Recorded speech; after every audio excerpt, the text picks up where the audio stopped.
Times, आपका अपना digital Hindi news channel. नमस्कार, आप देख रहे हैं आज सवेरा टाइम्स और मैं हूं कृतिका आपके साथ। आइए चलते हैं इस वक्त की बड़ी खबर की तरफ। जी हां, आपको बता दें, दरिंदों ने 6 वर्षीय मासूम बच्ची को उतारा मौत के घाट, बलि चढ़ाने की जा रही है आशंका। कहते हैं तंत्र मंत्र के लिए अमावस्या की रात सबसे मजबूत मानी जाती है, लेकिन क्या कोई इतना दरिंदा और हैवान भी हो सकता है कि मासूम बच्ची पर ज़रा भी तरस ना आए? क्योंकि दरिंदगी की हदों पर पार करते हुए राक्षस रूपी दानवों ने 6 साल की मासूम बच्ची को जिंदा काट डाला। जी हाँ, ये हृदय विदारक वारदात यूपी के कानपुर की है, जहां घाटमपुर कोतवाली क्षेत्र के भद्रस गांव में रहने वाले किसान की बेटी दिवाली की पूजा के सामान लेने के लिए घर से कुछ दूर पर दुकान में गई थी, लेकिन वापस न लौटने पर उससे लेकर उसका परिवार चिंतित हो उठा और परिजनों और पड़ोसियों ने काफ़ी खोजबीन की, लेकिन कोई भी सफलता हाथ नहीं लगी, जिसके चलते परिजनों ने पुलिस को सूचना दी। सूचना पाकर मौके पर पहुंची पुलिस तो मामले को यह कहकर टाल दिया कि रात हो गई है, सुबह खोजबीन की जाएगी, और सुबह होते ही उस किसान की मासूम 6 वर्षीय बेटी मिल गई, लेकिन मृत अवस्था में। जी हाँ, वो भी इतनी दर्दनाक तरीके से कि उसके जिंदा शरीर से कलेजा तक निकाल लिया गया था। कानपुर से ब्यूरो चीफ विराजित विश्वकर्मा की खास रिपोर्ट। आइए देखते हैं क्या है पूरा मामला।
क्या मामला है पूरा? मामला ये है सर कि कल शाम से 5 बजे से 5:30 बजे से लड़की गायब है, और हम रात भर सब मोहल्ले के लोग ढूंढते रहे, नहीं कहीं नहीं मिली है। अभी सुबह उनके पिताजी को लेके हम लोग आए तो यहाँ मंदिर भद्रकाली मंदिर है, वहाँ पे इलाज करवाने के बाद में हम लोग जब बाहर निकले वहाँ से, तो उसके बाद में यहाँ पे लेटिंग हो रही लेडीजें, तो वो जाके दौड़ के हमको बताया जाके कि यहाँ पे एक बच्चा पड़ा है, अगर आपको देख लीजिए जाके।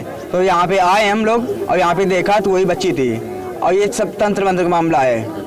हाँ, उसके गले की ये चीज़ नहीं है, और एक सीना कटा हुआ है, सारी जो चीज़ अंदर होती है वो सारी निकाल ली गई है उसके अंदर कुछ भी नहीं है। और पे एक क्या कहते हैं कुरकुरे के पैकेट नीम के नीचे पड़ा था, और उसके पैंट भी वहीं पड़े थे, चप्पल ही पड़े थे, और मसाला खाए हुए गुटखा भी खोखे पड़े थे वहाँ पे नीम के नीचे पे। अच्छा, क्या बताया जा रहा? पैरों में रंग लगाया गया क्या? नहीं, रंग घर से कुछ नहीं लगा था, उसके पैरों में रंग लगाया गया है, और हाथों में नाखूनी या ये रंग हो उसमें लगा हुआ है। क्या नाम भी है आपका? मेरा आदित्य पांडे। यहाँ पे भद्रस में जो ये मामला हुआ है, क्या मामला है पूरा? मामला क्या है, किसी बिटिया को उठाकर ये कुछ लोगों ने हत्या कर दी है, जिसकी कलेजा वगैरह कह रहे हैं निकाल लिया गया है, और बाकी किसकी बिटिया है? करण कुरील की।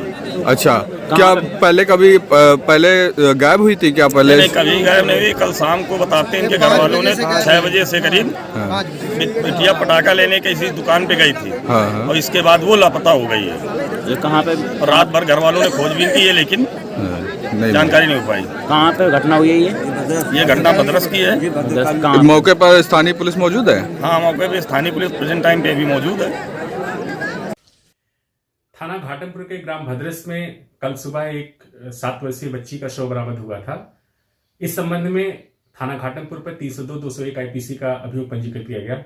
घटना के खुलासे के लिए कई टीमें लगाई गई। इस दौरान ये जानकारी हुई कि जो पीड़ित परिवार है उसके पड़ोस में ही रहने वाले बीरन और अंकुल नाम के 2 लोग हैं, 2 लड़के हैं जो इस घटना में शामिल हो सकते हैं। उनको संदेह के आधार पर उठाया गया और जब उनसे पूछताछ की गई तो उन्होंने बताया कि हाँ, उन्होंने ये घटना से किया है और इस घटना को करने में उसके लिए परशुराम, जो उनका चाचा है, अंकुल का चाचा है, उसने कुछ पैसे बीरन को और अंकुल को दिए थे। इस घटना को करने के पहले चूंकि दोनों ने शराब पी थी, इसलिए जाने के बाद वहां उस लड़की से दुष्कर्म भी करने का प्रयास किया गया और इसके बाद उसको काट करके और उसका लीवर लगा करके परशुराम को दिया गया था। उसने बताया कि ये काम इसलिए किया गया क्योंकि परशुराम की शादी वर्ष 1999 में हुई थी, तब से उसको कोई बच्चा नहीं हुआ था। इसलिए परशुराम के कहने पर उनके भतीजों ने उससे कुछ पैसे लेकर के इस घटना को अंजाम दिया है। परशुराम और उसकी पत्नी, वो उसको भी घटना की जानकारी थी और शामिल थी। उन दोनों को भी हम लोगों ने अरेस्ट कर लिया है। उनसे अभी गहनता से पूछताछ जारी है। अंकुल और बीरन को जेल भेज दिया गया है और इस संबंध में जो भी अग्रिम विधिक कार्रवाई है वो अमल में ले आएंगे।